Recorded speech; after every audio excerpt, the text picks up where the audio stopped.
Hello YouTube, it's your boy, B3, back with another kicking movie reaction review. As I promised in the Jason and the Argonauts review, the next few are going to be more Ray Harryhausen films, and I did say I was going to do the entire Sinbad quote-unquote trilogy, and here we are. Starting with Sinbad and the Eye of the Tiger. We're actually going to go from my least favorite to my most favorite. That being said, I do like them all, but we're going to start with my least favorite, go back to my most favorite.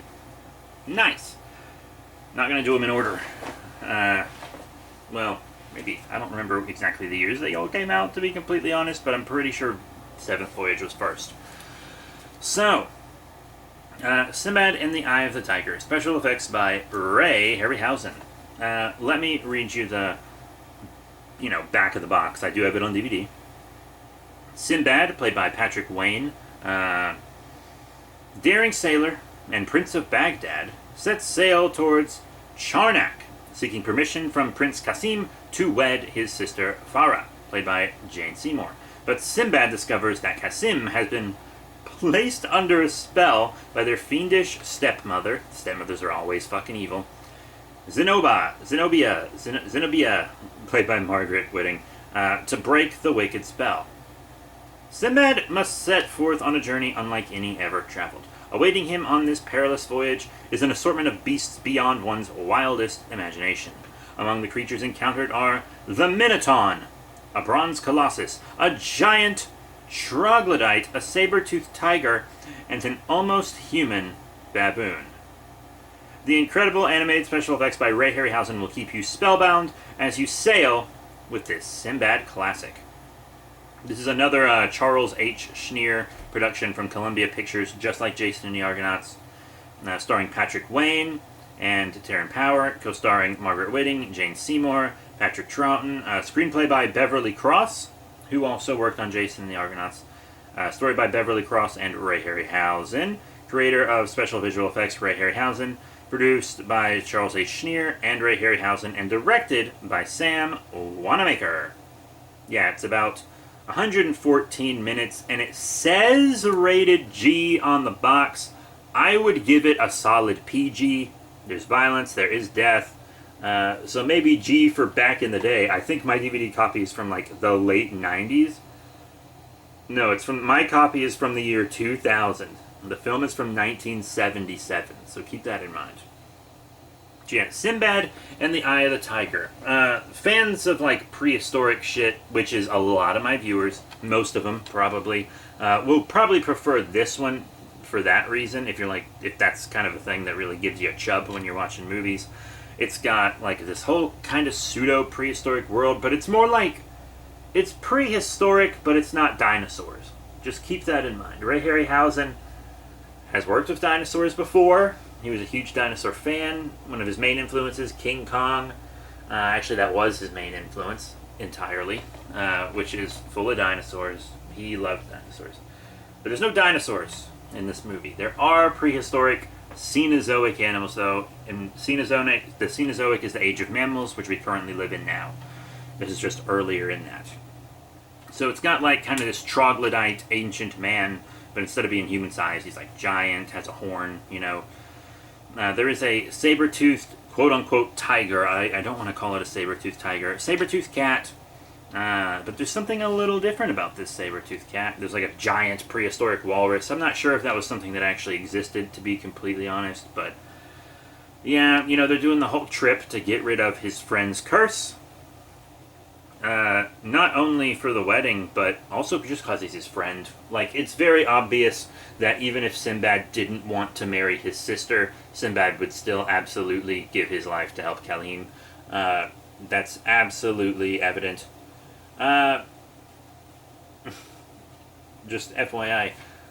A lot of whites playing Middle Eastern people in this movie. The way it goes with a lot of these Sinbad films is there are people with darker skin sometimes playing the sailors, and then Sinbad and his love interest are always white in these three films. Keep that in mind.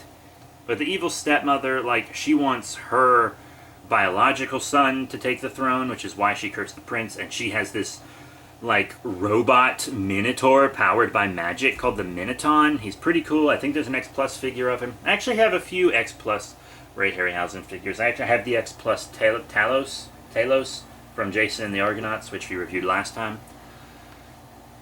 Don't have any from this film, though. I think the only one from this film that they made is Minoton. Oh well. Minoton is easily the most iconic creature from this film. And actually, fun fact about animation, this is the film where Ray Harryhausen perfected the stop-motion fur technique. So when you watch King Kong, right, you can see every spot where Willis O'Brien places his fingers because Kong's fur gets turned up. You don't see that in this film. This is the film where Ray Harryhausen perfected stop-motion animation of creatures with fur. Yeah, and it was honestly a really easy thing to do. I'm surprised no one thought of it before him. But, you know, hindsight's 20/20, and it's just kind of like you go with the grain and stuff of the hair to make sure that it doesn't get pushed up. You just have to lay your hands on the puppet a certain way. It's really easy to prevent. It's just someone had to think about it, you know? Someone had to actually think about doing that. And it took a few decades of stop motion before they really, you know, nailed it. And Ray Harryhausen is, of course, the one that nailed it. Yeah, this is a pretty iconic saber-toothed tiger as well. Even though it's not in the film much, it's in the title, tiger. But once again, saber-toothed tiger is not a creature that actually existed. Saber-toothed cat, Smilodon, call it one of those. It also seems much bigger than it's supposed to be. But that is what makes it cooler. Also, remember, I said there was something different about it. Something a little magical. Don't want to say exactly what, but it's there. And it's a very, very, very cool film. G? No, not rated G. It's not. And it's got a good score. The score isn't quite on the level of Jason and the Argonauts or The Seventh Voyage, but it's still really good. And it's a very enjoyable film. It is my least favorite of the three. There are some things in it that I kind of find, like, just a little annoying. You know, like, there's a Greek guy and his daughter, and they're fun and charming, but sometimes I'm like, dude, think about what you're doing. Like, there are times when common sense is just not used in the movie. It's like, oh, I'm gonna test the formula that makes things giant on a wasp or a bee or something. I'm gonna test it on a wasp. Oh yeah, that's smart. You just made a giant wasp, asshole. You just made a giant wasp. Congratulations. Like, holy shit. Absolutely holy shit. It's pretty insane. There's just some things like that. I really liked Minoton. I liked Trog a lot. I thought Trog was a very kind of fun, you know, pre-human character. It was really good shit. It was a very good movie, and I think it still holds up for the most part. But that's it for Sinbad and the Eye of the Tiger, animated by Ray Harryhausen. Thank you all very much for your support. Just remember to rate, comment, subscribe. Check out all the cool links in the description below, Facebook, Twitter, etc. And I'll see you all next time.